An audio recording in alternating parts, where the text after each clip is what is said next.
गौरी पुत्र गणेश भगवान की जय। ओम नमः शिवाय। बोलिए श्री शंकर पार्वती भगवान की जय। जय श्री कृष्णा, राधे राधे। जो भी व्यक्ति श्रद्धा भाव से और सोमवार की व्रत कथा को सुनता है तो उस व्यक्ति पर भगवान शिव और माता पार्वती जी की अवश्य कृपा होती है। सोमवार का व्रत रखने से मनुष्य की दुख और चिंताएं दूर होती हैं एवं शरीर के रोगों से मुक्ति मिलती है। इसके अलावा इस व्रत को करने से कुंडली में चंद्र ग्रह की स्थिति मजबूत होती है।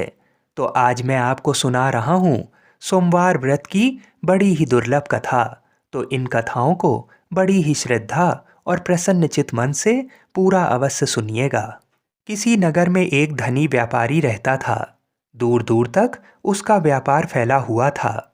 नगर के सभी लोग उस व्यापारी का सम्मान करते थे। इतना सब कुछ संपन्न होने के बाद भी वह व्यापारी बहुत दुखी था, क्योंकि उसका कोई पुत्र नहीं था, जिस कारण अपने मृत्यु के पश्चात व्यापार के उत्तराधिकारी की चिंता उसे हमेशा सताती रहती थी। पुत्र प्राप्ति की इच्छा से व्यापारी प्रत्येक सोमवार भगवान शिव की व्रत पूजा किया करता था और शाम के समय शिव मंदिर में जाकर शिव जी के सामने घी का दीपक जलाया करता था। उसकी भक्ति देखकर माँ पार्वती अत्यधिक प्रसन्न हो गईं और भगवान शिव से उस व्यापारी की मनोकामना पूर्ण करने का निवेदन किया। भगवान शिव बोले, इस संसार में सबको उसके कर्म के अनुसार फल की प्राप्ति होती है। जो प्राणी जैसा कर्म करते हैं उन्हें वैसा ही फल प्राप्त होता है। शिव जी द्वारा समझाने के बावजूद माँ पार्वती नहीं मानी और उस व्यापारी की मनोकामना पूर्ति हेतु वे शिव जी से बार बार अनुरोध करती रहीं। अंततः माता के आग्रह को देखकर भगवान भोलेनाथ को उस व्यापारी को पुत्र प्राप्ति का वरदान देना पड़ा। वरदान देने के पश्चात भोलेनाथ माँ पार्वती से बोले, आपके आग्रह पर मैंने पुत्र प्राप्ति का वरदान तो दे दिया, परंतु इसका ये पुत्र 16 वर्ष से अधिक समय तक जीवित नहीं रहेगा। उसी रात भगवान शिव उस व्यापारी के स्वप्न में आए और उसे पुत्र प्राप्ति का वरदान दिया और उसके पुत्र के 16 वर्ष तक जीवित रहने की भी बात बताई। भगवान के वरदान से व्यापारी को खुशी तो हुई, लेकिन पुत्र की अल्पायु की चिंता ने उस खुशी को नष्ट कर दिया। व्यापारी पहले की तरह सोमवार के दिन भगवान शिव का विधिवत व्रत करता रहा। कुछ महीनों के बाद उसके घर एक अति सुंदर बालक ने जन्म लिया और घर में खुशियां ही खुशियां भर गईं। बहुत धूमधाम से पुत्र जन्म का समारोह मनाया गया, परंतु व्यापारी को पुत्र जन्म की अधिक खुशी नहीं हुई, क्योंकि उसे पुत्र की अल्पायु का रहस्य पता था। जब पुत्र 12 वर्ष का हुआ तो व्यापारी ने उसे उसके मामा के साथ पढ़ने के लिए वाराणसी भेज दिया। लड़का अपने मामा के साथ शिक्षा प्राप्ति हेतु चल दिया। रास्ते में जहाँ भी मामा भांजे विश्राम हेतु रुकते वहीं यज्ञ करते और ब्राह्मणों को भोजन कराते। लंबी यात्रा के बाद मामा भांजे एक नगर में पहुँचे। उस दिन नगर के राजा की कन्या का विवाह था, जिस कारण पूरे नगर को सजाया गया था। निश्चित समय पर बारात आ गई, लेकिन वर का पिता अपने बेटे के एक आंख से काने होने के कारण बहुत चिंतित था।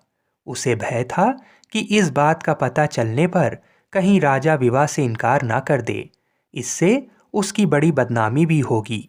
जब वर के पिता ने व्यापारी के पुत्र को देखा तो उसके मस्तिष्क में एक विचार आया। उसने सोचा, क्यों ना इस लड़के को दूल्हा बनाकर राजकुमारी से विवाह करा दूं। विवाह के बाद इसको धन देकर विदा कर दूंगा और राजकुमारी को अपने नगर ले जाऊंगा। वर के पिता ने लड़के के मामा से इस संबंध में बात की। मामा ने धन मिलने के लालच में वर के पिता की बात स्वीकार कर ली। लड़के को दूल्हे का वस्त्र पहनाकर राजकुमारी से विवाह कर दिया गया। राजा ने बहुत सारा धन देकर राजकुमारी को विदा किया। शादी के बाद लड़का जब राजकुमारी के साथ लौट रहा था तो वह सच नहीं छिपा सका और उसने राजकुमारी के ओढ़नी पर लिख दिया, राजकुमारी तुम्हारा विवाह मेरे साथ हुआ था। मैं तो वाराणसी पढ़ने के लिए जा रहा हूँ और अब तुम्हें जिस नवयुवक की पत्नी बनना पड़ेगा वह कान्हा है, यानी एक आँख से उसे दिखाई नहीं देता। जब राजकुमारी ने अपनी ओढ़नी पर लिखा हुआ पढ़ा तो उसने काने लड़के के साथ जाने से इनकार कर दिया। राजा को जब ये सब बातें पता लगीं तो उसने राजकुमारी को महल में ही रख लिया। उधर लड़का अपने मामा के साथ वाराणसी पहुंच गया और गुरुकुल में पढ़ना शुरू कर दिया। जब उसकी आयु 16 वर्ष की हुई तो उसने यज्ञ किया। यज्ञ की समाप्ति पर ब्राह्मणों को भोजन कराया और खूब अन्न वस्त्र दान दिए। रात को वह अपने शयन कक्ष में सो गया। शिव के वरदान के अनुसार शयन अवस्था में ही उसके प्राण पखेरु उड़ गए। सूर्योदय होने पर मामा मृत भांजे को देखकर रोने पीटने लगा। आसपास के लोग भी एकत्र होकर दुख प्रकट करने लगे। लड़के के मामा के रोने विलाप करने के स्वर समीप से गुजरते हुए भगवान शिव और माता पार्वती ने भी सुने। माता पार्वती ने भगवान से कहा, हे प्राणनाथ, मुझे इसके रोने के स्वर सहन नहीं हो रहे हैं। आप इस व्यक्ति के कष्ट को अवश्य दूर करें। भगवान शिव ने माता पार्वती के साथ अदृश्य रूप में समीप जाकर देखा तो भोलेनाथ माता पार्वती से बोले, ये तो उसी व्यापारी का पुत्र है जिसे मैंने 16 वर्ष की आयु का वरदान दिया था। इसकी आयु पूरी हो गई है।